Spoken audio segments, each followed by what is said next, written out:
Wheel Travel, the Webcast.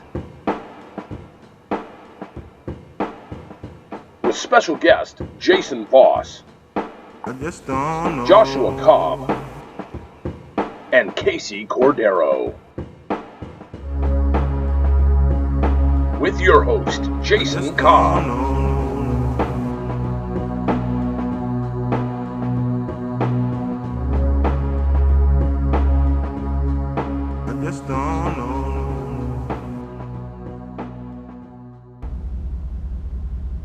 Hey, welcome to Have Helmet Will Travel. This is our second show, and we are headed to the Best in the Desert, Henderson 250 in Henderson, Nevada is where contingency is. Actually, the race itself is in Jean, Nevada, so a little bit of distance between the two of them, but I'll tell you what, you guys won't even know. We'll just get you from one place to the other. That's all that matters. I'm here at Sky Harbor Airport. I'm picking up Alex and Shelby. Alex is my son's co-driver and my co-driver, and these kids like a son to me. So I'm real excited that he's here. Speaking of Josh Cobb is going for his first national championship, Class 2000 championship in Best in the Desert. It's going to be tough. We're not going to sugarcoat anything. It's going to be tough for him to do it.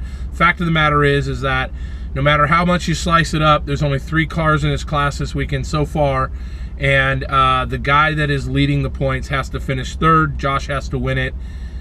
Fingers crossed. We need some help.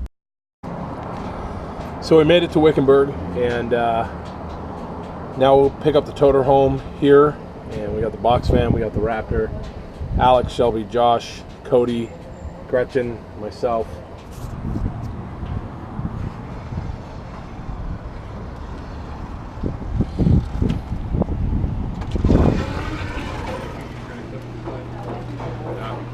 So this is Josh, and this is what Josh is doing. Josh is 9. He's just big for his age. And this is Cody. I'm gonna get this gingerbread. Oh, wait,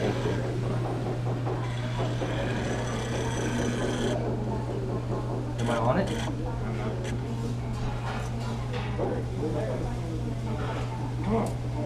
What is it? And this is the lovely Gretchen. Yeah, I got you your favorite. What'd you get? Horchata. I love horchata. I love horchata. All right, I gotta go finish. Hey, Josh, let's hope you do better this weekend than that. Such a kid. Love that about him.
So I'm here with one of the sport's nice guys, and obviously the future of the sport, I believe, Jason Voss. And Jason, you and I have been talking for a few years, and you know I'm a big fan, but I'm more of a fan of the human being than I am the racer, and I'm a huge fan of the racer. Mm-hmm. How do you stay grounded in this sport? It probably comes back from family. I mean, growing up with my parents and the lifestyle that we live up in Northern California, very hard workers. My dad is very determined, likes to do things the right way, and he does it by working hard. When you made the jump, so you went from Pro Truck directly to Trophy Truck? Yes. And were you competitive right away? Well, when we decided to make the move, a few guys had already jumped down the class and moved up to the Trophy Truck class. Not to say the class was dying, but it kind of was. Right. And, we don't want to go out and race with 6 or 7 guys. We want to go race against 30, 40 guys.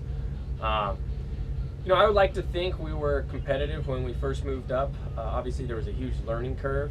Our very first race in the Jimco was at Silver State 300, and we were leading the race with 65 miles to go, and the truck caught fire. Oh, jeez.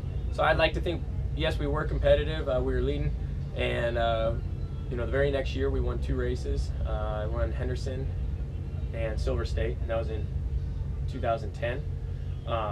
So we got 2 wins early on, and right. Then I would say we kind of went through a big learning curve on keeping the truck together, keeping the drivetrain together. We partnered up with some new people, with BFG and King Shocks, and that really turned our program around, and I think we learned a lot in that time as well. So yeah, we're excited to be partnered with Casey Highlights and get to know you and your son. And I think Casey's going to play a bigger part in our program here in the near future. Looks like we're going to be doing a lot more night racing, which I'm excited. Actually down at the bottom 1000. Fortunately, I didn't get to get in the race truck this year. I was driving with another team that broke before my section. But after pre-running our section, our very last time we went and did a kind of a night speed run. And it had been a while since I'd driven at night, and it was awesome. It was daylight out there. James and I had so much fun. We didn't start pre-run until, I don't know what time it was, 8 o'clock at night, and right. We ran until midnight. And we had a great time, no problems at all. So I'm looking forward to a little bit more night racing this next year. Good. Well, we're looking forward to being part of it. Again, glad to have you on board. Glad to know you as a person and call you a friend. And whatever we can do to help, we're here, brother. Perfect. All right, man. Thanks for everything.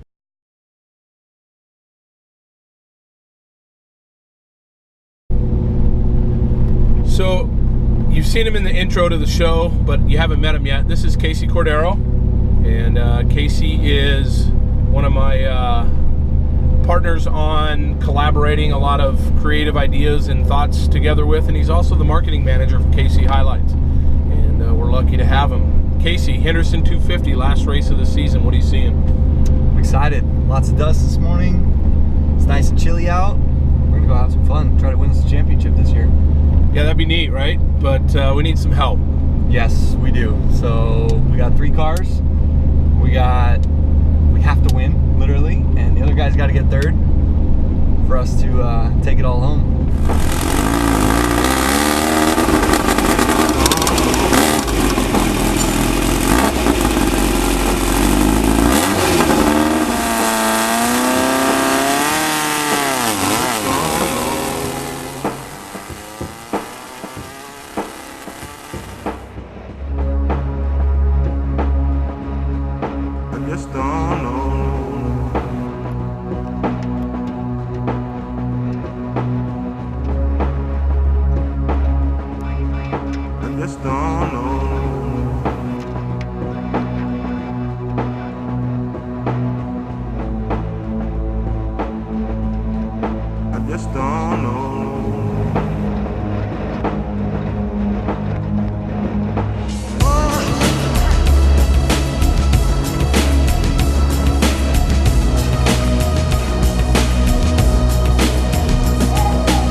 guys, here's the deal. You are physically 1 minute behind both other 2000 cars. They are right on top of each other.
just don't know.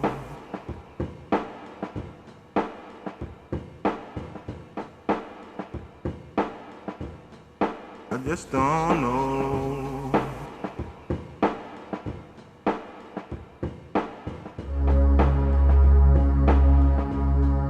I just don't know.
Okay, so bad to worse.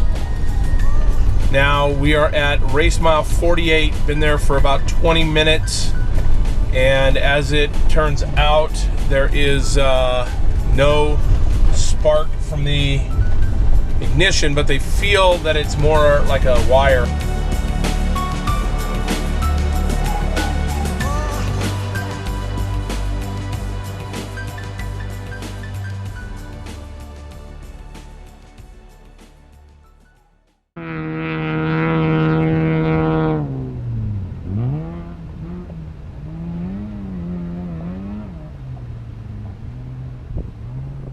Alright, so the 2015 season's over.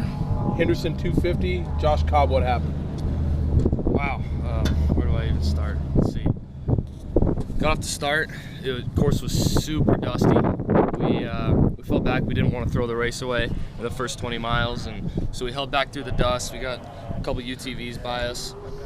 Ended up passing a trophy light. Some UTVs got some flats, and we were all clear through the dust.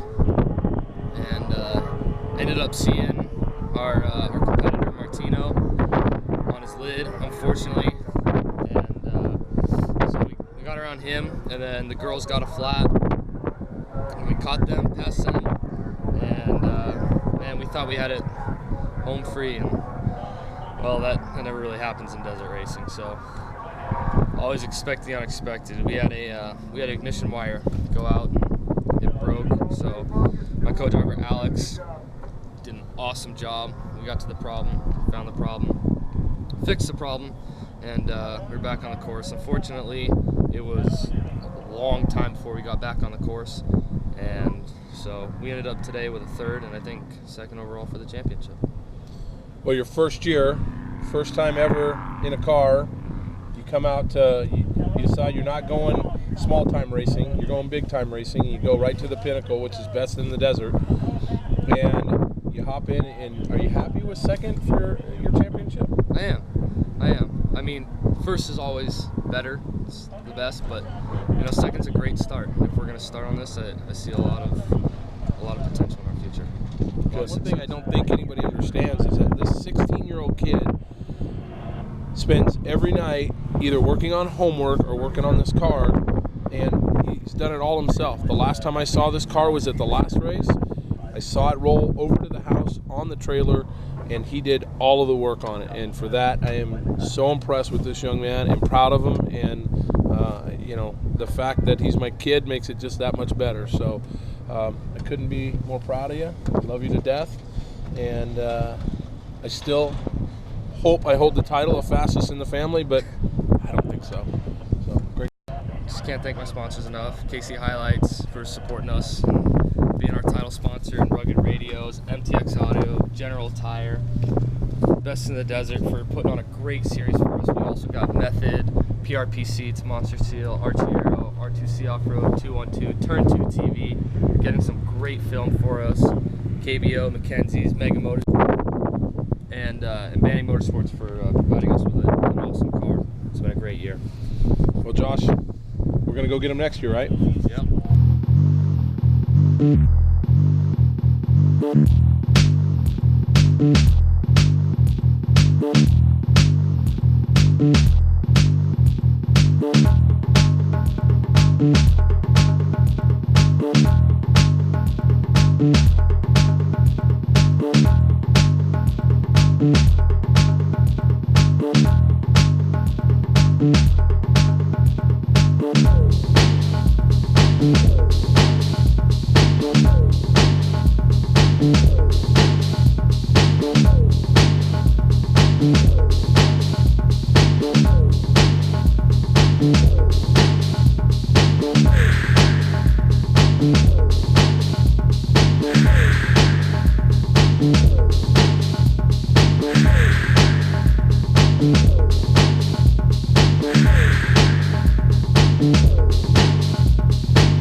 So that's going to about do it from the Henderson 250. We're going to go back to the hotel and get some food and get some warmth, maybe a shower. Wouldn't that be great?